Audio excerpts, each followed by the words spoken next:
All right, I believe we're live now. Today I decided to do the video a little bit early. Normally I make these videos around 4:30. Anyways, let's do some introductions. I am the owner of several things, but the primary is Consulting.com. I consult with clients around the country as well as landlords. So I have a number of landlords that I work with, and I do casework for clients.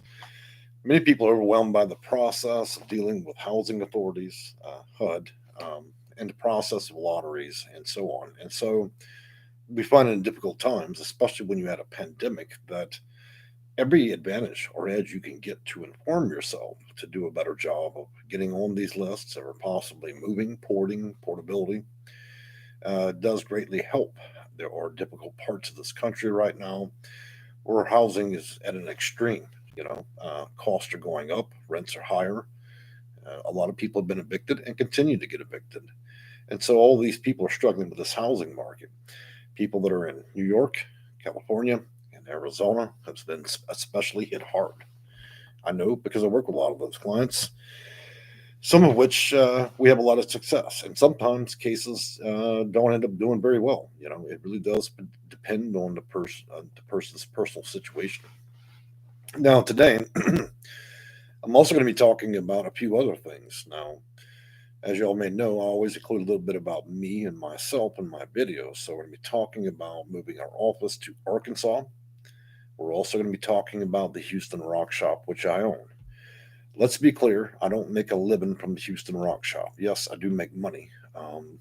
But as a better explanation to that, it's a hobby where I acquired an immense amount of crystals, gems, and geodes. And for those of you that are in gemology, crystals, or even the metaphysical, end of that deal, then you might find that quite fascinating. Here's the interesting thing: when you move it, a whole crystal shop, from one state and city to a whole new state, it presents new issues like the domain name. It is the Houston Rock Shop. So a lot of changes are coming. I'm going to talk a little bit about that.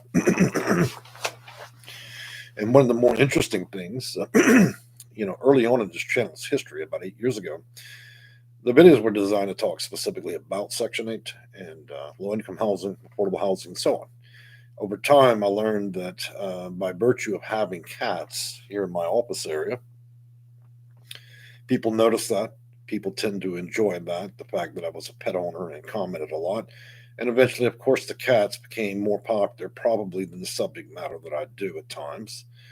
And I can certainly appreciate that. So we're going to talk about the cats today that everybody asks about. I know a lot of you know them by name. And if you're new, you'll learn a lot because I rescue cats.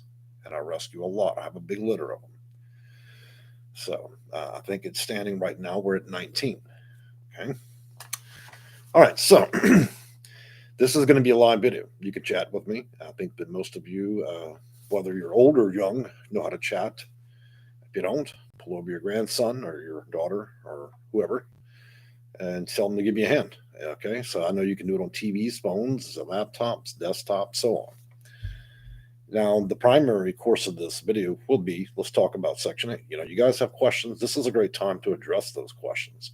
The main thing that I ask you guys is don't ask an open-ended question like, how do I get Section 8? Because that's a ridiculous question. Yeah, it needs to be answered, but do I really have 30 minutes to explain the intricacies of doing that? So if you have something more defined as a question, then let's talk about that, okay? Also, anytime you address questions about specific areas of the nation, I don't know where you are. Unless you indicate your city and your state, then your question has no value to me. Because a lot of questions do, the advice that I would give would be based on the area that you're from. So remember that when asking questions. All right, so taking a look here, and I'm going to read a few comments because we're already hot to trot. I thought nobody'd be on right now, but all right, Carissa Adams, hey, how are you? Welcome to the channel. George Ramirez, I already have Section 8, but I want to have a live-in aid. Okay, that's a reasonable request, or what they call a reasonable accommodation. But I want to have let's see, they rejected it. An advice. Well, one of the things about approaching accommodations is it's better to know the reasons in which they would grant an accommodation before you go and apply. You see, because that's what happens. Housing authorities are a lot like insurance companies. It's their job to reject your request two, three times before they grant. And so I would say that we need to first discover what the reason is that you're really wanting to do it for, and then let's discover the reason in which that they would be forced to grant that. And right now, I have a good feeling, George, you don't know because they've already denied you. I can tell you that those requests do follow certain guidelines under their policies and procedures. So I think to get a hold of those first, and then starting a new request that's more in line with their policy and procedures would likely make it go through. So I would say probably, George, get in touch with me outside of this video. Maybe I have some information that might be of use to you, okay? Messiah of all kings. So you earned the interesting name of the day. As I always mention, most people who have a YouTube account have interesting names. And then I always kind of recognize one person or another for having a cool name. So I'm going to recognize Messiah of Kings. I have to ask, so if I am facing an unlawful eviction, so you've established that it's unlawful, and do you think I should go to circuit court and sue? You mentioned before that I have nothing to worry about with a 10-day eviction or cure. Well, 10-day eviction, now it depends, right? If it's a request, vacate, notice to vacate is a request. It is not legally enforceable. It's the landlord begging you and hoping you're stupid enough to believe that it's legally enforceable. Now, if you've been served by a county constable or cop or police officer, state trooper, depending on what city and state you live in, they have different types of police, and they say that let's go to court and you see a judge, the judge is the only one that puts your ass out of there. Not a request from the landlord's nickel and dime printer. That don't mean jack. The only other way that I could see that it would be enforceable is if the housing authority itself mandated that you get out. Since those two things are not present in your case, and let's keep in mind also, this is not legal advice. I am not an attorney, but I deal enough in Section 8 to understand these things. So I would say that probably not. And as far as you suing them, I can't give a recommendation there because you're asking me to give a recommendation on a case and a file that I've never seen. I don't know the true context of any of it. So no. Certainly you do have options, but I cannot legally practice law on YouTube or for people that are out of state. Okay. So I'd say that you would want to reach out to a legal advocate, somebody that's a new attorney that likely would be affordable or free altogether. And one type of attorney that doesn't really often charge anything or housing advocates. I would Google that because you probably have one in your city. And if they have violated your federal, state, or county rights, then that would be a good time to contact them. Because I think a lot of them do that type of work pro bono. I'll take a sip of my coffee.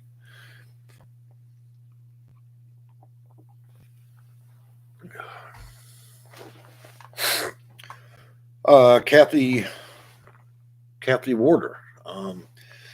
Hello, welcome to the channel. And how's it going down in Florida? God, I wish I had some oceanfront property right now, but I don't. We have lovely water in Galveston. We're not like Florida. Our water is doo-doo brown. It smells like the sewage from the city of Houston, and so does the sand. Now, a lot of you guys know I call things the way I see it, and I enjoyed Galveston when I was young back in the '70s, but let's be real, it's definitely not Florida. So good for you for being out there. And it says that she goes on to say, okay, so you're in Florida, but you'd like to live in Kentucky. Okay. So, Kathy, you never did tell me if you're a Section 8 recipient or a voucher holder. If you are, we would need to determine if you have a voucher, whether it's tenant-based, project-based, or so on. And then we need to establish whether or not you need portability, which is billing and absorbing. A simple explanation to that would be one housing authority could build the other housing authority, okay? Or that housing authority you want to go to could say, hey, you know what? Give back Florida their voucher. We'll just issue our own, okay? So that's called absorbing. They're absorbing and printing out a new voucher for you. All right. Mr. Ramirez says, by the way, I'm in California. I suspected as much because you were up to a bang about the landlord. So anytime I hear things about landlords in trouble, it's usually out of California. I meant that slightly comically. And Mr. Ramirez goes on, okay, thank you. You're amazing. Well, thank you again, Mr. Ramirez, for saying that. Messiah Kings says hi to George, and George says hi to. So apparently there's many conversations in my live chat, so good for that. Messiah King says he has not been served, and that's a good thing. Until you are, that's just wish. That's a wish list. You know, something you put out milk and cookies for Santa, and it's just a wish list. It don't mean shit. Okay. Kathy Water says hi to me, and I knowledge. Hey man, welcome back to the channel. I see you have a teddy bear posted in the channel. So, all right, now that y'all hit me with the first round of questions, let's move around a little bit, talk about all these other topics I want to talk about. Okay, so anytime anybody wants to ask a question about the Section 8, low income housing, affordable housing, do so. While you are not doing that, I'm going to talk about other things that are of no relation to it. Okay, because after a while doing this, you get tired of talking about the same old song and dance on here, you know? And so I like to just incorporate a little bit of my life into these videos. So let me mention this. We lost one of our oldest cats, okay? 16 and a half years. To tell you how that went down. Now, this is the second cat that I've lost. Cats reach an age where they simply lose the will to live. Most of these cats I've given the will to live, restored them to their former glory, out of horrific situations, accidents, abuse of owners, and so on. And so she started losing her muscle mass. And despite eating, she was eating and losing muscle mass, and I had her checked out several times, cause of just age. And then she reached a point a couple of days back where pretty much all the muscle mass was gone. She was just a teetering skeleton, okay, but not in pain. And as far as I could tell, still very much aware of me. She stood, she went out in the gate in the yard, and then she came back. And then we were in the living room. She started wobbling, and then she laid down beside me, and she never got up again. So she took her, I think it was 2 in the morning. It took her a while, but she finally decided that was enough, and she left us. So she lived her best life. All right. So take a look at the list here. One thing I want to bring up right now is low-income housing. What I'm seeing right now across the news is we are building a lot of low-income housing. One topic I want to touch is I talked about it previously, 2019 and 2020. We were waiting on this federal funds to come through to build all this low-income housing. We're finally reaching that point where the stuff is ready, where they're putting the final touches and the doorknob on the doors. And so a lot of cities are seeing new properties. I wish I had a federal list of everywhere, but really that's something you have to figure out in your own city. Here is a clue to a lot of you, okay, that are looking for low income housing and want it new. Take a bus, take your car, whatever you're driving. If you're driving your flip flops, then drive them up to the city planning office, which means your county office. Take the bus up there, go to city planning. Excuse me, I would like to know how many properties or tax credit properties that are being built currently. They can give you a list. That list will tell you, hey, 1201 Franklin Street, there's 500 units going up, and they're about 90 days out from finishing. That's when you should be the first person on the doorstep. Okay. So, city planning development, if you're in a small town, it's going to be the county office, still same thing. They can release that information to you. So, if you ever wanted to know how to get something before everybody else does, then go the extra 20 feet to do it. So planning and development usually can tell you that. And so I would suggest that all of you do that, okay? Because there's no other easy way to summarize all this information from around the nation for you guys that really want something new, whether it's senior living or, just normal standard living with a housing voucher. So I'm going to read a few comments real quick. Kathy Winter, I'm on Section 8, would love to buy a house. What is their age limit to get a house? I'm sorry about your baby. Yeah, I'm sorry about losing her too. It's tough. When you think about this, I don't go down to the pound and buy a scrappy cat. I find these cats the same way I almost find my clients on the phone. They're in a pretty bad position. Many of these cats are brought back to life. Many have spent one, two, $3,000. Okay, a lot of people get a pet. They don't care if it ever has a shot or if it's ever treated for any illness, and when it dies, it dies. I value life more because you can spend $1,000 on a shiny new phone. Okay, you can spend your money on the nice little ring and bullshit at the Macy's, or you can spend your time and your life trying to do something for things that live. And we're not the only thing on earth that deserves care, you know. So we have to respect that. If we don't have a moral center, then you're going to have a hard time when you take your last breath because you'll be alone when you do it. So these cats trust me, and I do what I can. That's my mission in life. It's not everybody's. Just like my clients. If I don't care about all these people that I consult with, I got a grandmother in a car right now sitting in LA in a park. All right. She's got nothing left. The only hope she's got is whatever we can produce for her. Many of my cases are like that. They're rather dire and they're rather serious. So if I'm on the phone with a grandmother and she needs a voucher, do you think I'm sitting around here shopping for the finest china and bullshit, or do you think I'm working on our case? I think a lot of you guys think that this is just a clock in job. It's not. And how could I not possibly equate her case and who she is as a person in that car to not seeing my own grandmother? And what would I do in that situation? So there is a mental debt that I pay every day when I get on the phone and I deal with people. Okay. So moving on. And of course, I dropped my list.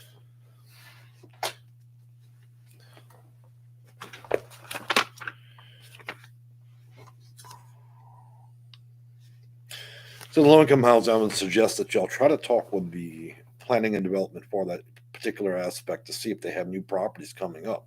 They may be opening soon before even the housing authority knows or is willing to tell you. That way you can take advantage of that, okay? For those of you that are looking for 55 plus, that's an excellent plan, one that I've deployed extensively across the state of Illinois, in particular Chicago. Second up, let's talk about this Arkansas trip. Man, I got to tell you, there's a lot I've been learning about this. So, for most of you know that I spent 20 years or more in Louisiana.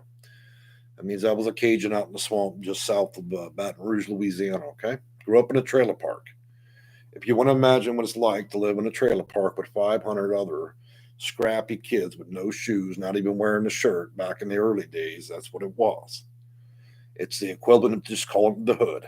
That's where white folks live when they get broke.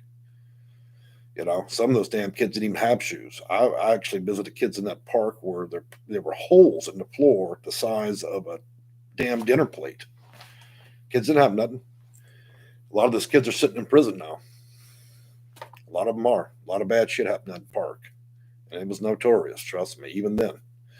So, anyways, transitioning out of that, I moved to Houston, been out here for a long time. So it made me a Cajun cowboy. And so here we talk about Arkansas. Now I'm leaving, moving my home here, and I'm heading over there, and we're moving Section 8 Consulting there. I'll tell you a little story about that for those of you who are not around from the beginning to hear that story. And then I'm going to answer some more questions about Section 8. So it's story time today, right? Again, I'm going to repeat to you guys that are watching that if you have questions about Section 8, low-income housing, affordable housing, or other issues related to that, you're welcome to ask in this live chat. Otherwise, it's story time. So, and by the way, Kathy, you're correct. There's no shame in being poor. In fact, there's no shame in it, and it actually makes me understand a lot of what my clients go through because I've already been there. And I'll second that notation with not only did I leave that trailer park and eventually end up on the streets myself, and I spent a whopping nearly 10 years on the streets. So for those of you that don't think I can't walk a mile in your shoes as a homeless person, been there and have quite emphatically proven that I've done that. I crossed part of the nation doing it. Maybe I had a loose screw, but I did finally come to reality. I made those choices. But when you grow up in the hood, you grow up in a trailer park, or you grow up wherever, the Spanish hood, okay? Your parents can't put you in school and all that stuff. There's no car. There's nothing. It's just you. You get old enough, you leave. That's it. You got to figure it out. It's like they did in the old days. For those of you that are in your 60s and 70s, you figure it out. If you don't want to figure it out, then you become a victim to it. So, back to Arkansas. Now we've crossed 3 states, right?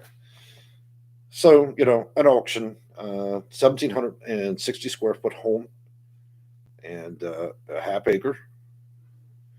Now, this house is a temporary thing for me. It was designed, I purchased it because I didn't want to live in a trailer. And believe it or not, I'm real hung up about the trailer thing. I refuse to ever step foot on anything with the fucking wheels on it. Okay? I have no shame in growing up in it, but I'm not going to repeat it. Okay? We're not going backwards in life.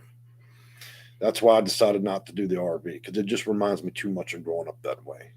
And I looked at it, I examined how well that I would do with that mentally, and I'm not doing it. Okay? I'm not revisiting that. Looks like we got a caller from Georgia.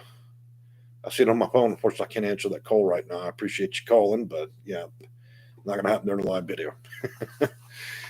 So, going out to Arkansas, I purchased a home as a way to hold me over, because most of you know not only about that home, but I purchased land in northern Arkansas in the Ozarks. Okay, I bought a forest. Just so you know, it wasn't a lot of money. Land doesn't cost that much in that state, and it really doesn't cost that much in the Ozarks. And I'm planning on building out there, so I made a decision to buy an older home at auction, without knowing whether or not. It was told to me, "Hey, you can bid this, but hey, if the house is not there, too bad. Too bad. You just overpaid for a lot." And so Tuesday morning at 7 a.m., we're at daylight. I'm getting in the truck, and I have all the tools that I bought, and I'm going down there, and I know there is a house, but we don't know what condition that house is in. It's not a new one. This thing was likely built in the 50s or 60s. I know that it's on the foundation, and it looks like it has a reasonable roof. It could have been halfway burned down by now. People could have used it as a drug house. People could have stolen every piece of wire out of it. The windows could all be busted out. I could have squatters in there. From what I can tell, the front half acre of land around the house is so overgrown now that it looks like a jungle. So I'm taking video footage. Y'all will see it as I see it when I see it over there, quite literally. And I bought a 4-pound ball hammer and a drill. If I can't drill the locks, then I'll take a hammer and knock them off. And y'all see me go through the house, and we'll discuss what really has to be done, because that house right there is the holdover as I'm building out there in the Ozarks, okay? A couple hours away. So it's an adventure, right? I made the gamble. I got a good deal on it, and it is what it is. There's no crying about it. You just get what you get, and then you just be happy with that. It isn't the first time I've lived in a crack house. What do you think I did when I was out there in those streets? I'll tell you something, guys. When I was in Georgia, I got on a Greyhound, flew across the country. Didn't even care back in those days. Ended up in Georgia. I walked all the way from DeKalb County, Atlanta, Georgia now. And I walked from that homeless shelter all the way, probably about 11 miles up that damn hill, going back, and lived in a horrific area. And I wasn't living in that house. I had a cut carpet. When you cut out a piece of carpet in a house, you know what I'm saying? You throw it out, old shitty carpet, and it was lodged under the house. And I survived that way for a month. Okay. I know what homeless is, and I know the shittiest kind of homeless. I chose that, and I lived that way. There's a video about it. I became so sick over there, almost died. And I also tell you the story about the cat that came to visit me, because I became so ill during that situation and that cold weather out there that I damn near died. If it wasn't for that cat coming around, nudging me, giving me another reason to just keep going, things might have ended differently for me. And I wouldn't be here talking to you guys all these years later, all these decades later. And now you understand how those cats earn my respect. Excuse me for 1 minute. Okay, I've got somebody here in the house, so I just want to make sure that we're going to pass in front of the video while I'm doing it. All right. So, anyways, we're gonna go out there, see what's going on with the house, and then see what needs to be done. I've already talked to a contractor. There are certain things that I'm not allowed to do legally. I can wire part of the house, but I can't wire the box. I can do carpentry and other things, but I cannot sit there and wire an air conditioner. So let's just be realistic. There are limitations to what can happen. So, I'm looking forward to that situation, and I'm looking forward to showing you. And in many ways, I will be revisiting in an earlier part of my life when things were difficult. The only difference is I do genuinely have the money to do whatever I want, but I'm choosing this because I believe that it's probably a midlife crisis. Wouldn't you say that? Leaving this for that. But I think that Ozark Forest is going to do plenty of good, and I think those cats will get the best enrichment of their life out there. All right, let's take on these comments. I see people hitting me up pretty good. Johnny Platt gives me a peace sign. Thank you, Mr. Platt. Kathy says, sinking or swim. That's right. Thank you. Kathy Wonder says, I'm from Kentucky mountains and you will fall in love with the mountains. I'm looking so forward to that. Yeah, finally seen a mountain. When you live in Houston, it's just flat. And you throw a little sand around, it becomes a desert. And then you add the heat, then it becomes a shitty desert. Of course, I love Houston, but I'm tired of big city living, and I think that we'll be best served over there. Robert Gillespie. Another interesting name. I like the last name. It reminds me of an old TV cop series where they had Mr. Bill Gillespie, if that spelling is correct. Just wanted a second for that. Can you buy a house with Section 8 if already on it? Okay, so let's talk about his question, Mr. Robert Gillespie. I believe I said that correctly. If you have a voucher, you may be able to utilize that voucher to pay towards your mortgage to own a home. How does that specifically work? Well, back in the 2000s, nearly every housing authority offered the program. Now it's been limited across the nation because most places don't participate in the program anymore, but plenty do. So you'd want first to contact your local housing authority and see if they have that program. If they do have it, get ready for the ride of your life. Look, if buying a normal home takes a while, a month or two, you can expect that home purchase through the program to be through Section 8 or your housing authority to be much more extensive. And so I consult a lot of clients in that respect. So I'll tell you a little bit about what you will encounter. First of all, you want to talk to them and see whether or not you can get approved to even start the process. Number two, you want to see what their policy, procedures, and rules are. Three, if they approve you, then they'll likely request that you take one of about 4 to 6 classes. Look, if you're going to own a home, even the lender is going to tell you that you have to have home education, to learn how to handle your finances, your money, how you maintain the property, and so on, because technically that bank owns it and it does not want a poor proprietor living in it that's not going to care for the property. Once you complete all those certificate classes, then you're working with a group of people. Why? Because it takes more than one person to make this happen.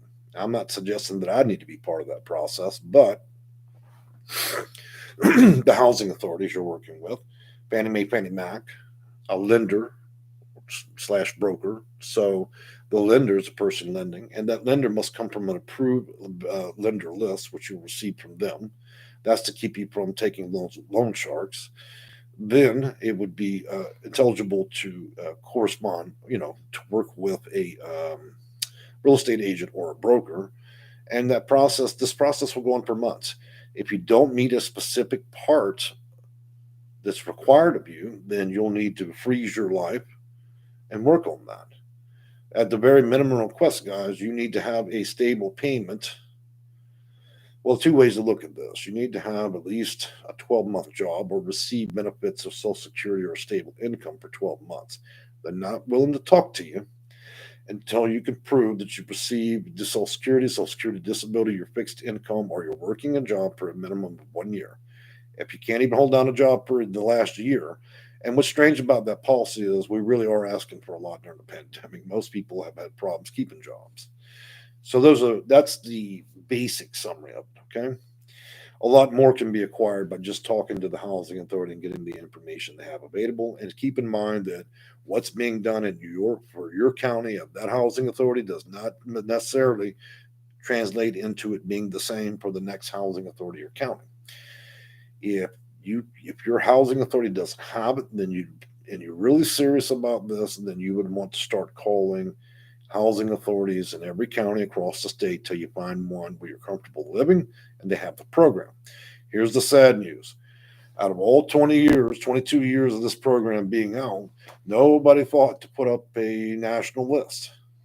And I don't even have it. And nor do I want to be in charge of a list like that. So, nope, there's no easy way. It's literally you calling every housing authority in the state and then trying to get that answer. By the way, do you have a home ownership program? And I'm going to summarize it at that because, to be frank with you, that could go on for quite a while. That's why people consult with me about it because it's too long of a conversation. But that's the basics. All right, man, we're going along pretty good today. I tried to sneak out a video. I think most y'all wouldn't show up, but it looks like everybody's going to pop in today. So, Johnny Platt, hi Jay. I'm having an issue with my voucher rent amount. Mr. Platt, I think that I addressed that several times by email because you are a client of mine. The thing is, Johnny, there's nothing I can do on Saturday and Sunday. I cannot, as far as your case is concerned, the housing authority does not turn the light bulbs on Saturday and Sunday. Okay. So what I suggest on that is just wait till Monday. And when I have an answer, I'll definitely email you. Okay. I'm not trying to be rude or anything. I'm just letting you know. If I cannot get answers on the weekend, that's why we're waiting. Also, Mr. Platt, I have a list of counties for you. That takes 7 to 10 days. We're barely at 6 days right now. Okay. So we still have a bit of time. You can send emails to housing authorities, their in-house counsel, and so on, requesting whatever we'd like. They can see it in their email. They can turn on their computer. They can look at the email along with the other 20,000 they got, and they can think to themselves, well, I see Mr. Platt's case and his email right there on my screen. Now I'll click that next Tuesday.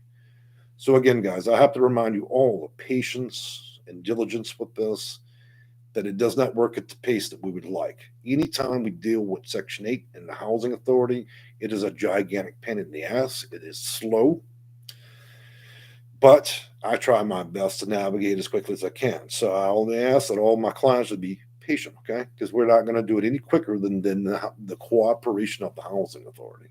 I hope that helped you a little bit, Mr. Platt. So I know you've sent me several emails about it, but that's what's going on. All right, Kathy Water.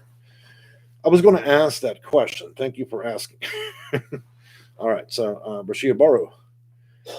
I see you picked one of my fancy emojis. I acknowledge. I made a list of all the ones I'd like to apply at yesterday. Well, I tell you, acknowledge. Now, we're just in the tip of the iceberg with yours.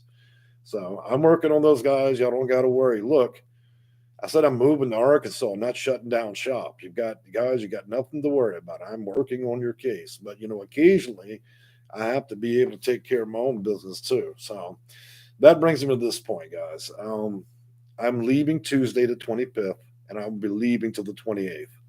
The first person to text me gets banned for life. Man, I have spoken extensively about that texting. I cannot stand that. Look, let's talk about texting real quick in client casework. And nobody here's done that, okay? I'm just bringing it up. I have clients that are domestic violence victims. I do not know who's at the other end of that phone. It could be a jealous boyfriend. It could be all kinds of things. I'm not going to send and receive documentation through text and none of that, okay? That's what Mickey Mouse does when he's running the snowball stand. Everything that we do, we're either speaking, consulting by phone, or it's by email. I don't do Mickey Mouse. So I'm letting you guys know. The text drama, that's going to stop. I'm not doing it, okay? That's what you do with your grandchild. It's not going to be with me. We don't do business that way. So I'm just making that clear for 2022 that I cannot do it that way. There are all kinds of privacy issues there. If things end up being said and it's the wrong client, then I violate their privacy. So no texting, period. I wish I could just shut that shit off, but I can't. Stupid phone won't allow me. All right, so let's talk a little bit more about that Arkansas.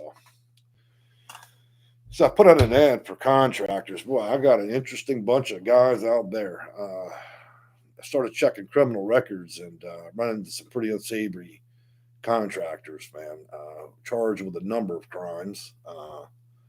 Now, these guys clearly think that I just fell off the back of a potato truck and I'm just going to hire any hillbilly that rolls out the woods. I'm not going to disclose some of the things that I saw, and I've got nothing against anybody. Look, I've got clients that just got out of prison. That's not the issue. The issue is when you play handyman and you come and fuck around at my house knowing that you're got 28 felonies. Okay, that's my issue. So it's going to be a minute before I can actually get somebody out of my property to help me out. In the meantime, I'm going to have to learn to be my own handyman.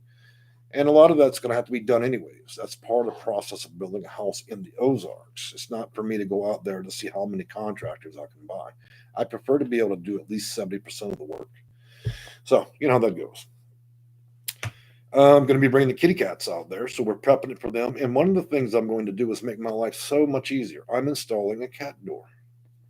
Because I have to open that God blessed door one more time at 1 in the morning to rescue another cat from the chili. I call it Frosty Foot because somebody decided to teeter-tot outside and didn't go pop in the house, and it ends up being 20 out there. So we're going to put a cat door, and they can just come and go as they want. It'll probably murder the heating bill, but oh well.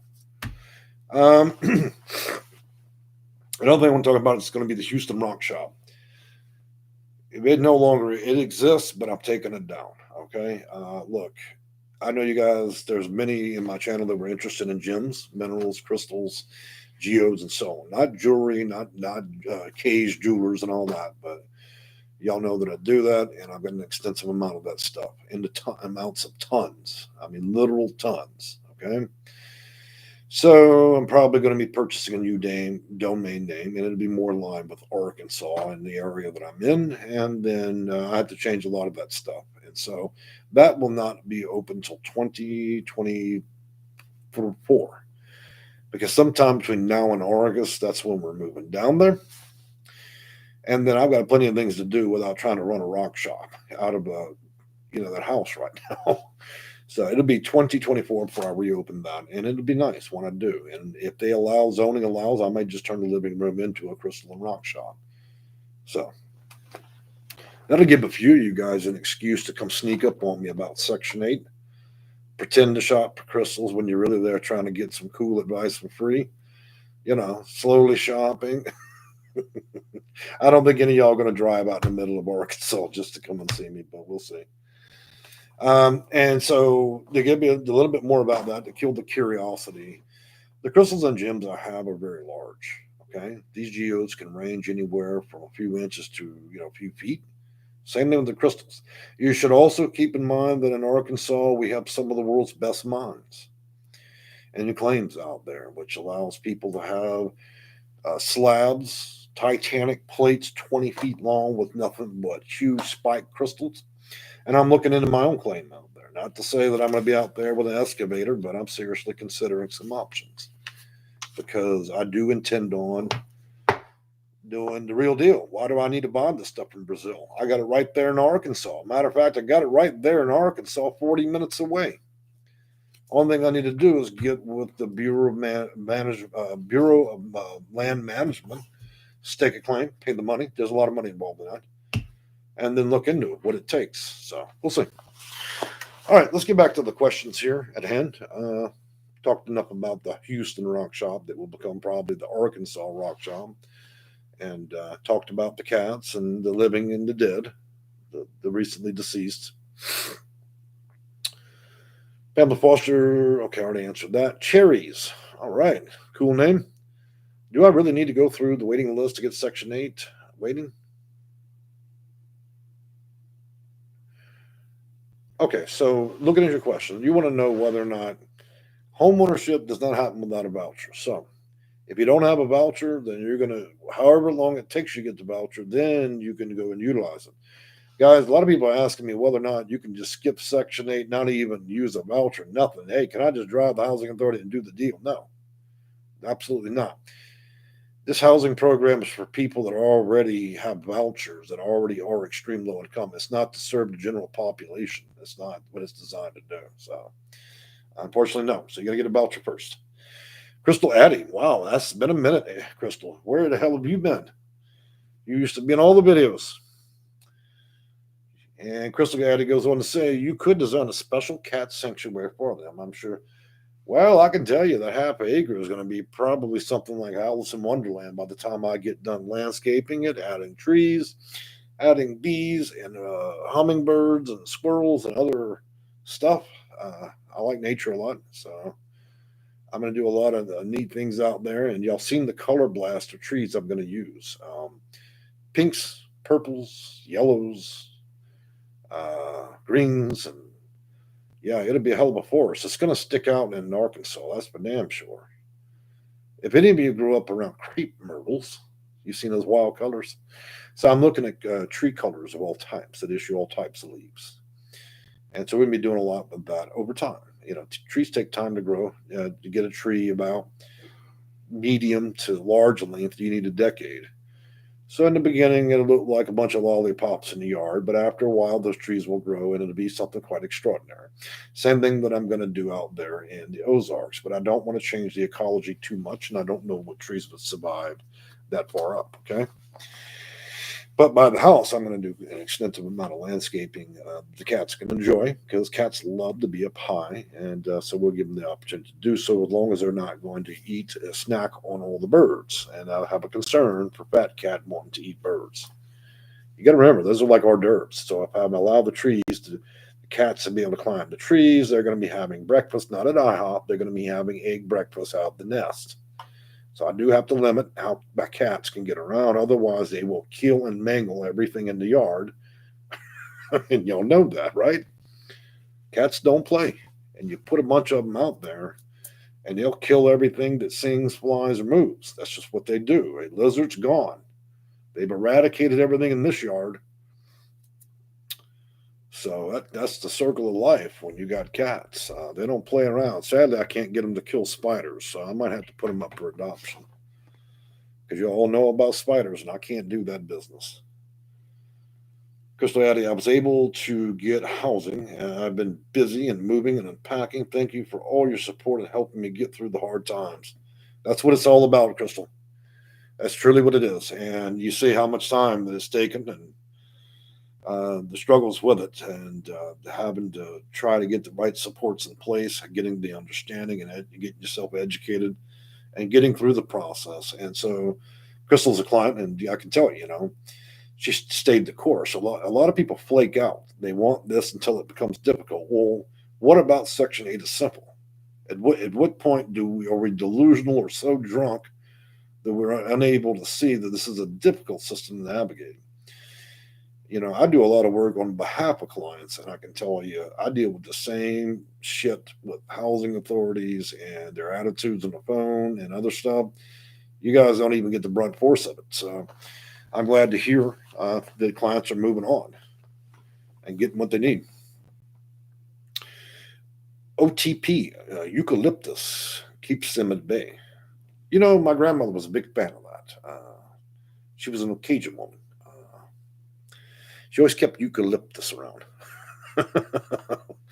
It was her cure for everything. Lioness, soothing meditation. Did you ever think about doing a channel of cats mostly? I thought about it, but I thought about it also being kind of ambiguous. I know there are other people, because it would seem to me that people would view it more of me trying to monetize my cats. That's why because of the way they were introduced into this channel, I think that we enjoy it that way. I don't really want to become a cat channel so much. I think that people enjoy the cats at the level that I bring them in the videos at times. And y'all going to get to see a lot more when we get to Arkansas. But as far as me strictly making videos on that subject, probably not, because I really want to focus on those crystals as well when I get out there, because I'm going to retire doing that.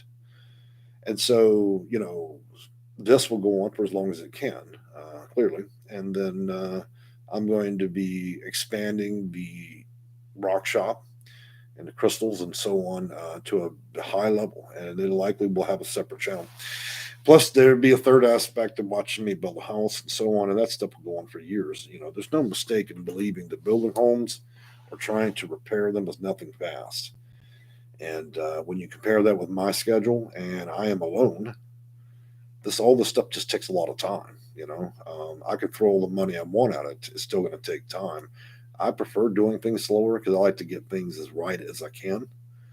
So, but I appreciate the idea and the concept of that. But no, I just wouldn't have the. I don't think that I could put the effort into just camming cats. But they're going to be more bigger part of everything pretty soon. Um, I know it says, "Oh my God, congratulations!" Well, thank you. And Kathy Waters says it took me 71 and a half years to get Section 8. What? Oh, 7.5 years. I was about to say, Kathy, 71 years for a voucher has got to be a new record. We're definitely going to have to call the Guinness World Records because that sounds like a lawsuit. How the hell did you end up? 7.5 years is that's a little bit too long, actually. I think it's a little too long. I think you probably applied, and I think things probably could have gone quicker for you, to be honest, had you known more at the time. Catherine Water goes on to say, "Can you fill the engine from your rocks? Can you fill the engine from your rocks?" I don't know what you mean by fill the engine with rocks. So, but yeah, I would like very much if they allow me to zone my living room as a little store, I will. But who's going to drive in the middle of nowhere in Arkansas to come see my little rock shop? And it won't be little, trust me, it'll be quite big.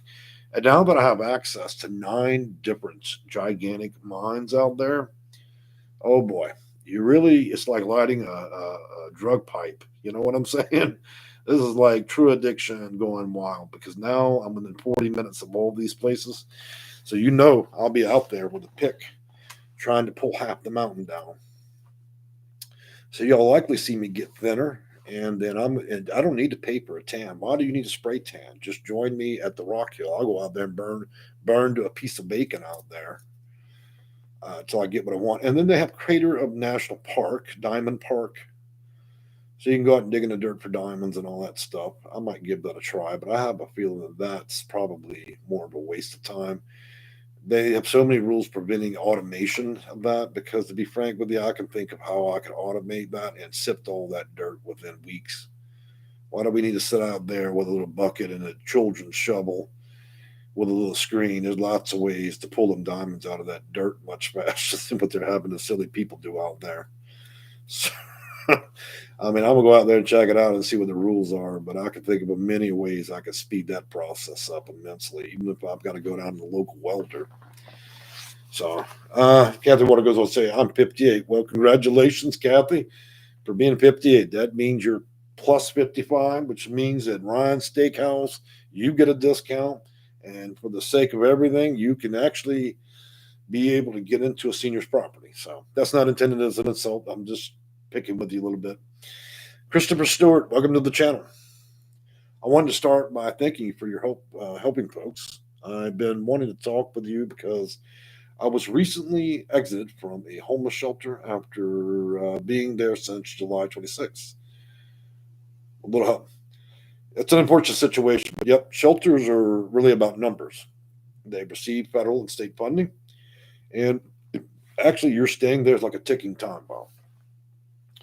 And the reason I say it's a ticking time bomb is because if you understand that they get so much money for your head, but the thing about it is, they only continues to get paid for your head to be there a certain period of time. After that, then you're just an expense to them.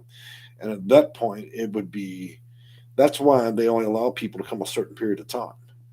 When you no longer can produce cash money for them as a business, they always say it's a nonprofit, but there are people profiting. Trust me on that. That's why they have a board of investors. So that comes as no surprise, Christopher, with the homeless shelter deal. I actually have a manual on a housing authority's financials, and I looked at it. It was pretty interesting. So, Christopher, I think that in your case, pursuing COC housing, continuum of care, coordinated entry, getting through that system, giving the right answers, and not utilizing, their counselor, because counselors at homeless shelters are useless people. Okay, they don't know anything. Most of them just got their GED out the bubblegum machine.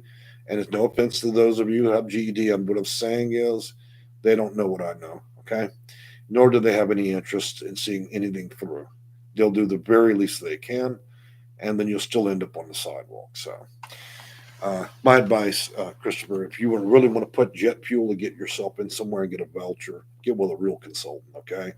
Not some silly, shelter counselor or some free clinic counselor. Those people, even though they got professional degrees, their job is to make you feel better.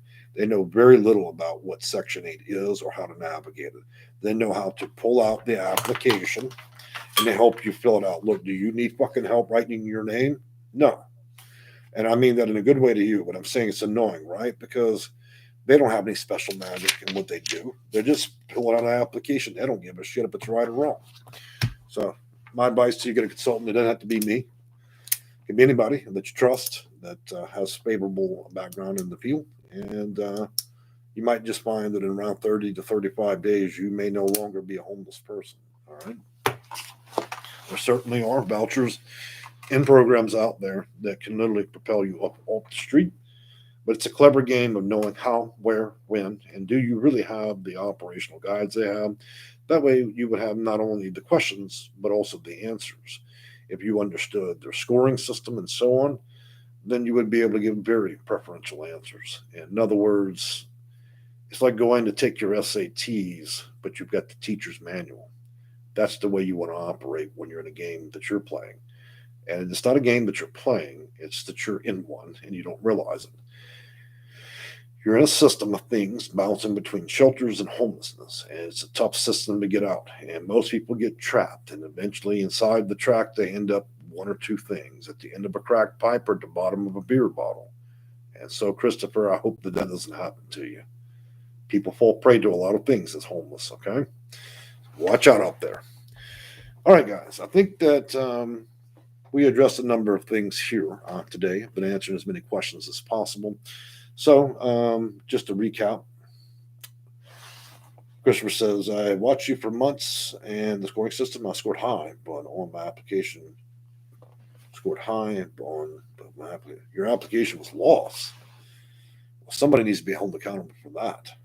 That's ridiculous to lose your application. All right, guys. So, this will be the last video until I get back from Arkansas on the 28th, and it probably won't be immediately. I'll have a whole lot, and there will be lots of footage, photos. I'm sure lots of shock and awe moments, surprise, maybe even a few tears, depending on what I see out there.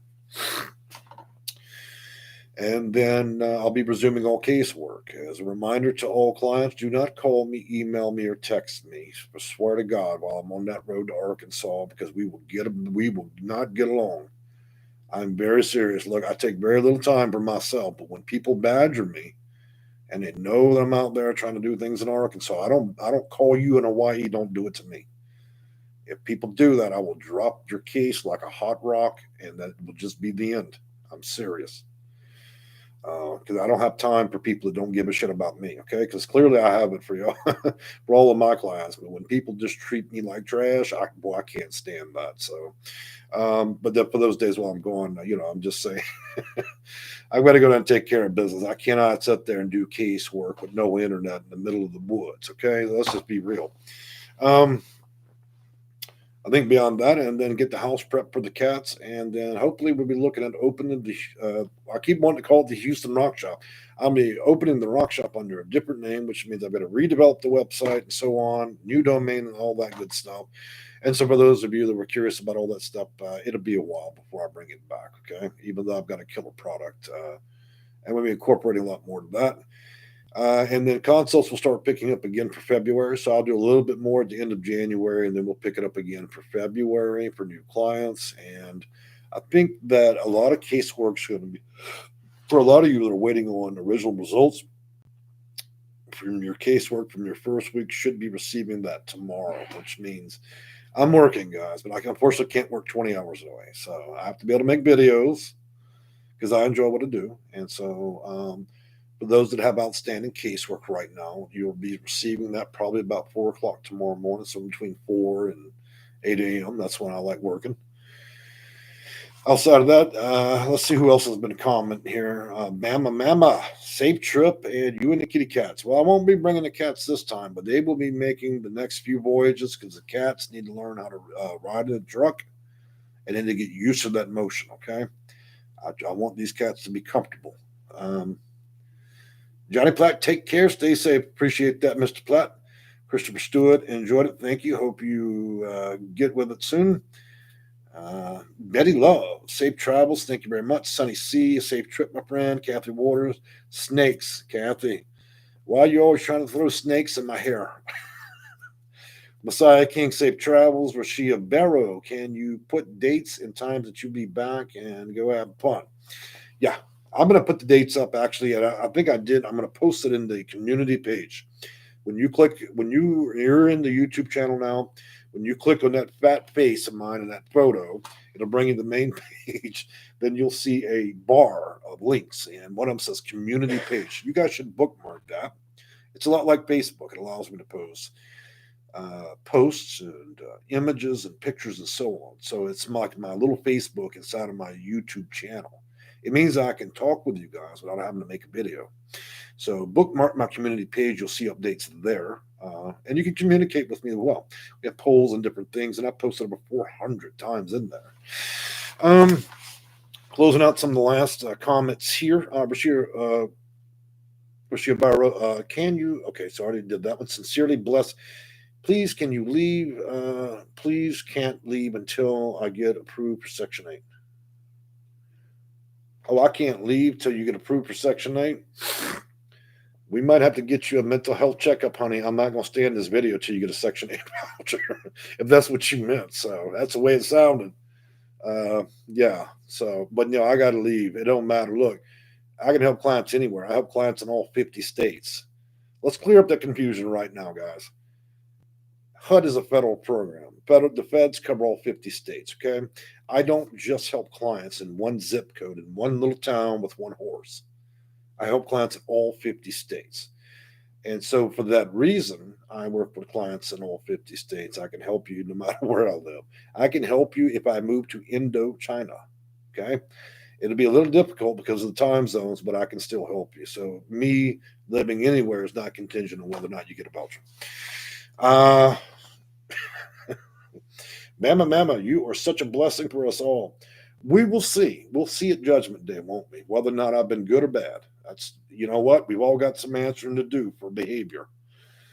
Sonia Ballard, I asked a question above, please.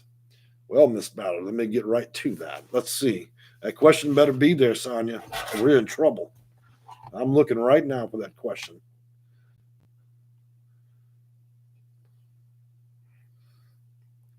There's no question here, Sonia. I'm looking. Yep, there's no question, unless it's way back there. So let's keep one thing in mind about YouTube. YouTube's algorithm can take and remove anything it wants. It can also delay comments for any reason it wants. Okay, guys? I don't intentionally ignore anybody. I don't block anybody in this channel. My hands are free. I'm talking. I don't have time to sit here and block people, except if you're that Russian guy that keeps showing up on my channel trying to sell blow up dolls. We're not doing that.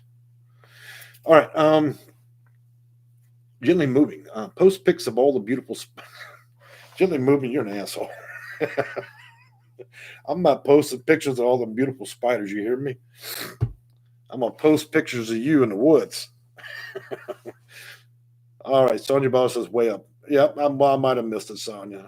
We'll have to try another time. I got to go. Look, I've been on here an hour. I'm not getting paid for this.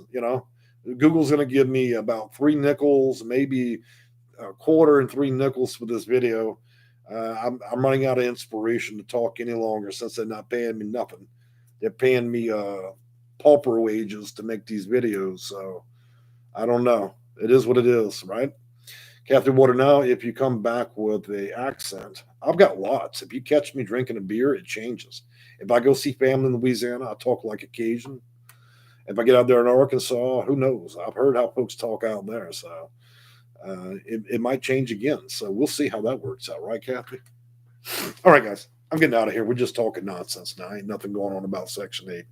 We just got people telling me crazy things about spiders for sure. So, all right, guys. So we'll talk again after the Arkansas trip. If I get a moment, I'll try to post a few pictures on the community page. But again, Arkansas is not great about satellites, websites, and internet connection. I can tell you that right now.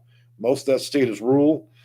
Look, it's taken me 2 months to figure out who the hell the power company is because nobody likes using a website. I guess everybody meets at the local church and then discusses how they're going to get their water and potatoes and milk because they don't believe in a lot of websites unless you're in Little Rock or one of the few big towns they have. Everything out there, look, you can't figure out who the hell where to get the water, none of it because there's no websites.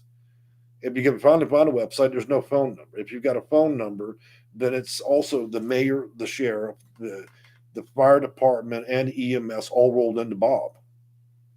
Bob gets in the wagon and he rides around with a hose and a badge.